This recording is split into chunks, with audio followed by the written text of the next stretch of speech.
zalimun li nafsihi wa minhum muqtasid wa minhum sabiqun bil khairati biidznillah. Jadi jika perbuatan baik saja berpotensi bisa berubah, apalagi nilai bagi sebuah perbuatan yang buruk. Dan sekarang kita ada di satu waktu saat menghindari keburukan pahalanya bisa lebih tinggi dibandingkan mengerjakan kebaikan. Mengerjakan kebaikan dalam bahasa Quran disebut dengan amar ma'ruf, istilah mudahnya. Jadi amar ma'ruf.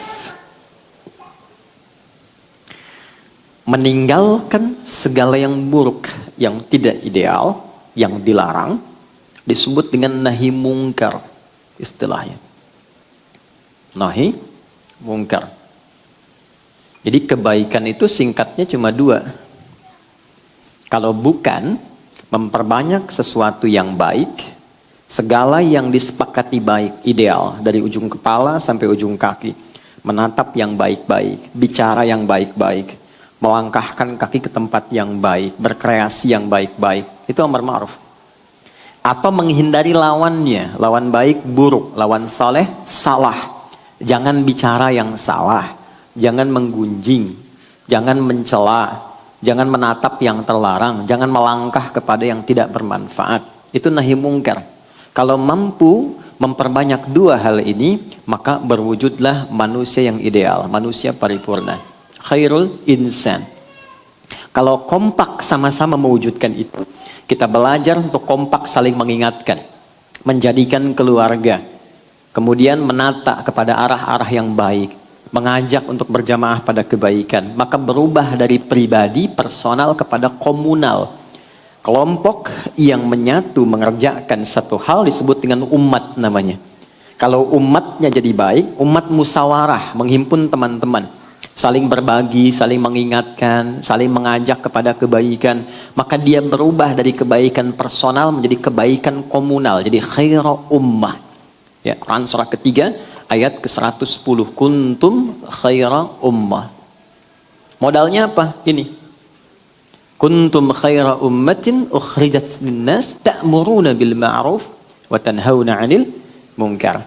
Nah, pelan-pelan kita beraktivitas kan ada waktunya ya. Ya kan? Sehari akumulasi jadi pekan, pekan akumulasi jadi bulan, bulan akumulasi jadi apa? Tahun. Setahun berapa bulan? 12. Desain 12 bulan ini itu ketetapannya langsung dari Allah. Jadi manusia nggak bisa menambah atau mengurangi jika tidak terjadi keseimbangan dalam pembagian waktu. Maka turunlah Quran surah ke-9 ayat 36. Saya akan sangat lebih fokus di pertemuan kali ini karena waktu kita sedikit terbatas hari ini.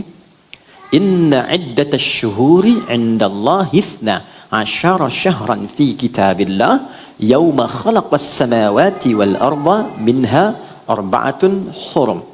Desain pembagian waktu, kata Allah, sejak aku mencipta langit dan bumi, aku bagi setahun 12 bulan. Baik. Nah, dari 12 bulan ini yang paling menarik, diminta kita mengoptimalkan semua potensi kebaikan yang ada di dalam diri kita. Dari ujung kepala sampai ujung kaki. Bahkan nanti ada ayat-ayat lain mengeksplor kita, kalau engkau ingin sukses, optimalkan potensi itu. Ya, ikhtiar yang kuat, bangun tawakal kepada Allah yang tinggi. Fa'idha faraghta fanfad wa ila rabbika faraghab. Jadi kalau ikhtiar kita diimbangi tawakal, nanti satu, memutus kekecewaan karena tahu qadar. Mungkin Allah menetapkan jalan yang terbaik di balik ini semua. Ya kan? Ikhtiar yang maksimal mengoptimalkan kita sampai ke tujuan dengan cepat. Dan ini berkesesuaian dengan rumus fisika kan? Masih ingat di energi potensial rumusnya? MGH kan? M dikali G kemudian dikalikan dengan H kan?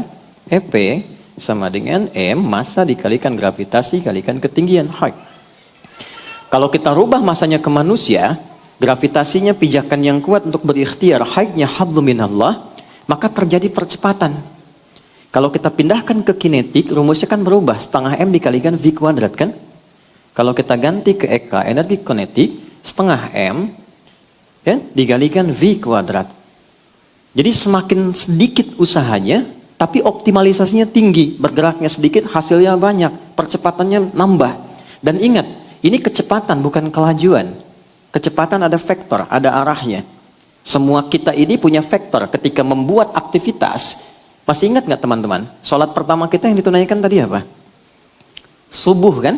Subuh itu apa artinya?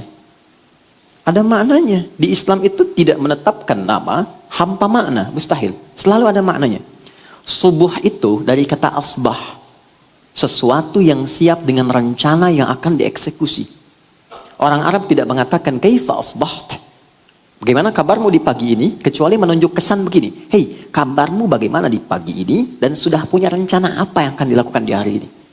Ya, itu yang dimaksud Quran surah ke-81 ayat 18. Was-subhi idza tanaffas. Dan aku bersumpah, kata Allah, demi waktu subuh yang semua teratur dengan sempurna, yang siap untuk dieksekusi. Jadi matahari pun memulai sinarnya di subuh, fajar. Tumbuhan mengeluarkan oksigen dari sejak fajar, subuh. Jadi tanafas, boleh bergerak. Orang Islam disebut muslim, bangun dari tidur, dia sudah punya rencana kehidupan yang akan dilakukan di hari itu. Jadi Anda bangun tidur, saya, kita, itu sudah ditanya, jam 7 mau ngerjakan apa? Jam 8 ada di mana? Planning hari ini sampai tidur lagi apa? Nah, rencana yang telah kita ukur itu, dan kita siapkan, sebelum kita kerjakan dieksekusi, kita bawa menghadap Allah lewat skema sholat. Makanya ada sholat subuh. Kita mintalah dalam sholat supaya rencana ini dimudahkan, disepakati, dan dibimbing oleh Allah agar hasilnya optimal. Ini yang menjadikan para sahabat dulu beraktivitas tuh ke masjid dulu. Nanti pulang dari pekerjaan, ke masjid lagi mampir, baru ke rumah. Karena itu aura yang dibawa ke rumah itu auranya aura masjid. Dan masjid kan tenang. Anda kan di jalan ketemu orang singgungan dengan mobil, dengan kendaraan lain, kadang-kadang emosi meningkat, sudah di kantor banyak masalah, di jalan penuh problem. Terakumulasi, yang kena anak. Dah nunggu 8 jam bikin karya, digambar, tulis ayahnya I love you. Nyampe ke rumah, ayah diam kamu. Hah? Capek nih. Kan? Anda ke rumah itu jadi ayah, bukan jadi direktur. Bukan jadi bos. Saya juga ke rumah gak jadi ustad. Saya pulang ke rumah, anak saya tuh butuh ayahnya. Dia gak manggil saya ustad. Belum pernah dalam sejarah kehidupan saya pulang nyampe rumah, ustad. Gak pernah. Mereka panggil Buya. Saya terbang jauh 10 hari. Itu penerbangan paling panjang kemarin ketika saya ke Amerika. Setahun, bayangin tuh. Tahun 2002 nyampe 2023. Anak saya udah nunggu rupanya. Pulang malam ditunggu, teman-teman. Bayangin, anak mau 2 tahun di bulan ini tuh. Anak yang keempat masih baru mau 2 tahun, nunggu. Begitu saya nyampe rumah, Buya lari. Hei, ada apa kabarnya? Buya bertanya-tanya. Saya bilang apa lagi nih? Tapi dia ingin ayahnya. Dia ingin ustad. Dia bukan ingin ustad. Ya kalau kita pulang main kuda-kudaan, tengah malam main kuda-kudaan, main mobil-mobilan. Subuh itulah subuh, sederhana tapi bermakna. Dari sekian sholat yang pernah kita tunaikan, apakah ada implementasi kehidupan yang pernah diterapkan? Ini poinnya, teman-teman. Nah, jadi dari 12 bulan itu selalu ada desainnya, selalu ada keteraturannya. Muslim itu teratur. Jadi Muslim itu jadi pribadi yang teratur, pribadi yang cerdas, pribadi yang tertata. Faiza faraghta fansab, terukur aktivitasnya. Selesai ini siapkan lagi, selesai ini siapkan lagi. Nah, pengingat saja, dari 12 bulan itu ada desain 4 bulan. Minha arba'atun hurum. Desain ini khusus untuk melatih kita pada amalan yang kedua nih, nahi mungkar. Untuk membentuk pribadi yang ideal. Ya. Kalau anak-anak nggak apa-apa, ya nggak ada masalah. Saya senang dengan anak-anak. Mereka punya bahasa dan energinya masing-masing. Yang problem yang bapak-bapak kekanak-kanakan. Nggak apa-apa. Balik sini. Jadi 4 bulan ini desainnya nahi mungkar. Melatih pribadi kita untuk mampu mengendalikan diri dari ujung kepala sampai ujung kaki, menekan potensi salah sehingga yang muncul soleh. Nah, 4 bulan ini ketika tiba di waktunya, maka pahala amalan ini bisa lebih tinggi daripada yang ini. Jadi Anda, saya, kita sholat misalnya di bulan ini ada pahala. Ya, value-nya itu 10 nilainya. Ya, kalau kita bicara akhirat, namanya nilainya pahala, ya, yang kita kenal ajrun hasanah namanya. Nggak kelihatan sekarang. Nanti saat akan meninggal ditampakkan. Ya, jadi saat akan meninggal, kenapa ada orang saat akan meninggal senyum gitu kan? Ya kan? Dia bahagia baca Quran, ditampakkan kebiasaan baiknya, ditampakkan ujungnya dan pahalanya. Ya. Nanti saat kembali ke akhirat, hakiki diberikan. Jadi ada ilmu yakin sekarang diberitahu, ainal yakin ditampakkan saat sakaratul maut, hakul yakin dialami saat berpulang. Ya. Jadi kalau ingin segera tampak ya nggak apa-apa, itu pilihan ya. Tapi kan sesuai ajal gitu ya. Nah ini 4 bulan ini, kalau kita kerjakan, saya sholat dapat pahala 10 kebaikan. Itu ada di Quran surah ke-6, Al-An'am ayat 160. Man jaa bil hasanati falahu asyru amthaliha. Siapa yang menunaikan perbuatan baik yang punya nilai pahala, dia dapat 10 poinnya. Sholat disebut hasanah di Quran. Termasuk hasanah. Quran surah ke-11, Hud ayat 114. Aqimis salata tarafain nahar wa zulafan minal lail innal hasanati yudhibnas sayyiat. Jadi kalau kita salat ada pahalanya. Pahala ini bekal saat pulang ke akhirat nanti. 10 itu begini, 1 keduanya 500 tahun, 2 ketiganya 500 tahun, 3 keempatnya 500 tahun. Demikian selanjutnya. Tapi kalau kita ada di satu di antara 4 bulan ini, maaf, lihat handphone. Mau lihat YouTube, ceramah. Tiba-tiba ada iklan yang nggak pantas. Algoritma itu berputar misalnya. Lalu Anda skip tuh, palingkan, ganti. Dengan niat menghindari maksiat, itu pahalanya 2 kali lipat dibanding hari biasa. Kalikan 2. Jadi menghindari maksiat itu sesuatu yang salah. Bukan cuma menghindarkan kita pada keburukan. Itu ada nilai, dihargai, diapresiasi oleh Tuhan. Allah tuh menyayangi. Makanya di ayat Quran surah kedua, ayat 222, itu disebut sosok yang dicintai oleh Allah. Innallaha yuhibbut tawwabin.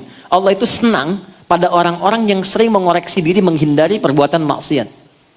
Mau melangkah nih, ada tempat yang salah, gak usah ke sini lah, ke tempat lain saja. Nah itu ketika dia berpindah ada pahalanya. Ada orang bikin hoax, ya, bikin berita, terpancing untuk ikut, lalu Anda tahan misalnya, gak jadi, Anda tinggalkan, ada pahalanya. Dan pahala di waktu itu 2 kali lipat. Nah, yang 4 bulan ini nanti dirinci dalam hadis, misalnya Sahih Muslim, karya Imam Muslim, nomor hadis 1679. Riwayat sahabatnya namanya Abu Bakrah, dikenal dengan Nafi'. Saya baca cepat. Fokus teman-teman, saya tidak bermaksud mengajari, hanya sharing atas apa yang disampaikan oleh Nabi dan beberapa ulama-ulama kita. Qala Rasulullah SAW. Nabi SAW telah menyampaikan pesan mendalam. Inna zamana qad istadara kahayatih yauma khalaqas samawati wal ard. Kata Nabi, Allah itu sedang mencipta langit dan bumi, sudah mendesain waktu akan berputar begitu saja. Jadi sekarang siang nih, mau jam 11. Besok pun akan ketemu ke situ lagi. Pagi ketemu lagi, pagi. Malam ketemu lagi, malam. Jadi kalau kita nggak isi dengan baik, maka waktu hanya akan berputar begitu saja. Waktunya kan sama, begitu. Yang merubah kan suasananya. Suasana itu kan berdasar pada tindakan kita. Kitanya kreatif, terjadi perubahan. Zaman dulu tidak sama dengan sekarang. Kenapa keadaannya berubah? Bukan waktunya berubah. Kreativitas manusianya yang tidak sama. Sehingga melahirkan karya yang berbeda. Maka kalau Anda ingin menjadi pribadi, kata Nabi, yang sukses, yang baik, isi waktu dengan karya-karya yang gemilang. Punya persiapan.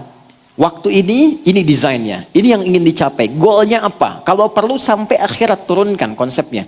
Di Islam itu nggak nanggung. Kalau pengen sukses, ambil yang paling tinggi. Sehingga effortnya lebih tinggi, nyangkutnya jelas. Kalau nggak sampai di atas, jelas. Mungkin di bawahnya sedikit. Ada mahasiswa, kalau dia berharap IPK-nya 4, maka kan usahanya akan lebih tinggi kan? Lebih kuat mencapai itu. Kalaupun nggak nyampe kan 3,9, 3,8. Kalau targetnya cuma 2,75, nyangkutnya di 2,5.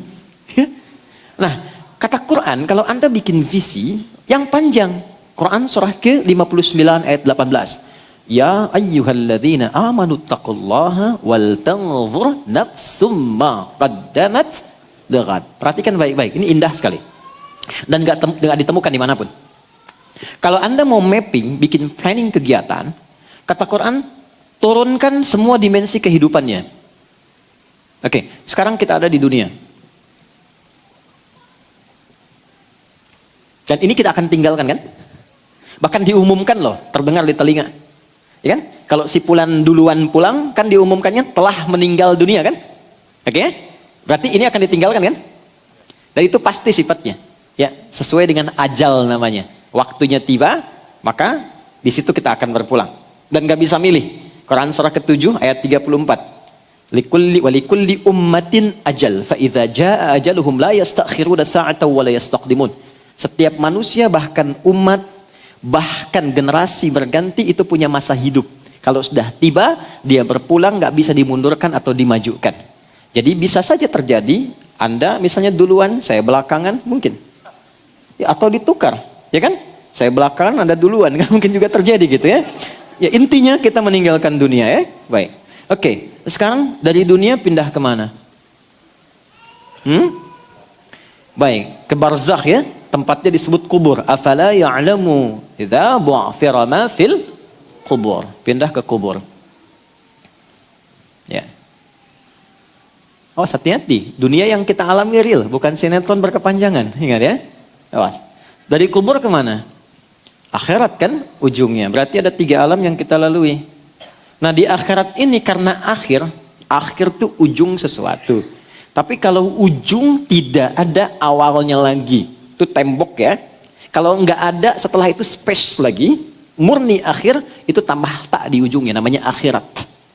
Jelas? Maka ketika disebut akhirat, artinya ini ujung sesuatu. Ujung tempat kehidupan. Setelah ini nggak ada lagi yang lain. Dunia, meninggal, masih ada ini. Barzakh. Barzakh itu pemisah di antara dua. Bainahuma barzakhul la yabghiyan. Oke? Di barzakh tidak akan abadi. Bangkit. Ya kan? Kemudian pindah. Di sini yang abadi. Jadi kalau ada status di sini, itu akan selalu berganti. Makanya tiap hari bisa update status kan? Karena berubah. Ya, status sosial bisa berubah. Ya kan? Hari ini cukup, besok kaya. Besok kaya, selanjutnya bisa cukup. Hari ini punya jabatan, begitu purna, selesai. Berganti datang yang lain.